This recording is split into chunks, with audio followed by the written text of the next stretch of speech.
भाजपा विधायक सुरेश धस और अजित पवार गुट के नेता धनंजय मुंडे के बीच का विवाद रुकने का नाम नहीं ले रहा।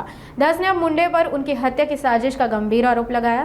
इस पर कांग्रेस नेता विजय वडेट्टीवार ने आज नागपुर में पत्रकार परिषद में बोलते हुए प्रतिक्रिया दी। वडेट्टीवार ने निशाना साधते हुए कहा, गुंडागर्दी करने वाले लोग अब सत्ता में हैं। उन्होंने इन आरोपों की उच्च स्तरीय जांच की मांग भी की। इस दौरान उन्होंने अन्य कई मुद्दों पर भी अपनी प्रतिक्रिया दी और सरकार पर निशाना साधा। दोनही व्यक्ती सत्तेमधील सहभागी आहेत।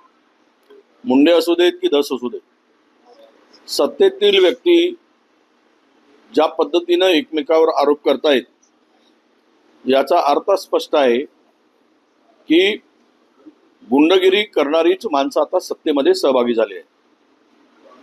हा अत्यंत गंभीर आरोप आहे।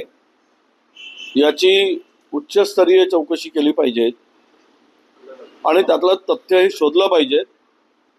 कोणत्याही लोकप्रतिनिधीवर एकमेकावर आरोप होत असताना खुनापर्यंत, हत्या करण्यापर्यंत जर षडयंत्र रचलं जात असेल असा सुरेश धसांचा आरोप असेल तर मला वाटतं सरकारने गंभीर दखल घ्यावी आणि पूर्ण चौकशी करून आरोपी असेल त्याच्यावर कारवाई करावी। कुणाल कामराजच्या 2 तारखेच्या शोमध्ये जी प्रेक्षक होती त्यांनाही नोटीस बजावून त्यांची चौकशी केली नाही। हे अभिव्यक्ती स्वातंत्र्याचा गडचपी नाही, खड्डा खोदून त्याला पुरवणं आहे, हा कळस आहे। अरे कोण कुठे जावं, कोण काय ऐकावं ह्याला काही बंधन आहेत काय? तो करमणुकीच्या दृष्टीने गेले, त्याला करमणूक म्हणून सोडून द्यायला पाहिजे। आता प्रेक्षकावर जर नोटीस बजावली आणि त्यांना उपस्थित राहा म्हणून सांगण्याचा प्रयत्न झाला तर मला वाटतं या देशामध्ये, राज्यामध्ये कायद्याचं राज्य राहिलं नाही तर झुंडशाही आणि हुकुमशाहीचं राज्य आहे असा त्याचा अर्थ होतो।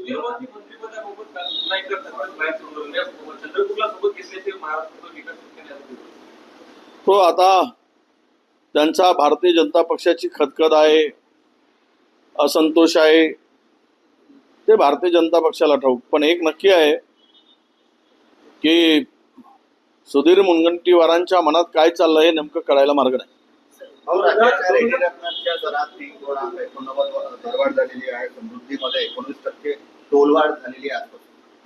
नाही, राज्य आता डबघाईस आलेलं आहे, त्यामुळे वसुली जोरात होणार। पैसे वसूल केल्याशिवाय महसूल वाढणार कसा? त्यामुळे सामान्य माणसाची लूट होईल। हा याच्यामध्ये गरीब आणि सामान्य माणूस हे भरटला जाईल। यासाठीची सगळी वाढ सुरू झालेली आहे। आगे आगे देखो क्या क्या होता है। माणसाचं 2 वेळचं जेवणही महाग होईल आणि त्याला हे सगळं टॅक्स भरता भरता त्याचं कंबरडं मोळेल।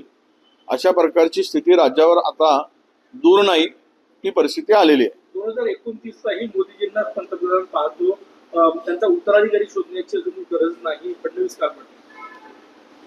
आता असं आहे की सत्ता सर्वांना प्रिय असते। कदाचित ती मोदी साहेबांची खुर्ची त्यांना ते 75 वर्ष वयाचं वगैरे त्यांना सूट दिली असेल, तो त्या पक्षाचा अंतर्गत विषय आहे। कोणाला किती वेळा किती वर्षापर्यंत पदावर ठेवायचं। मोदी साहेबांना 90 वर्षापर्यंत पदावर ठेवण्याचा निर्णय भारतीय जनता पक्षाने घेतला असेल तर तो त्यांच्या पक्षाचा निर्णय आहे, त्याबद्दल आमचा आक्षेप असायचं काही कारण नाही। राज्यातील विजेच्या दरामध्ये, पॉवर टेरिफमध्ये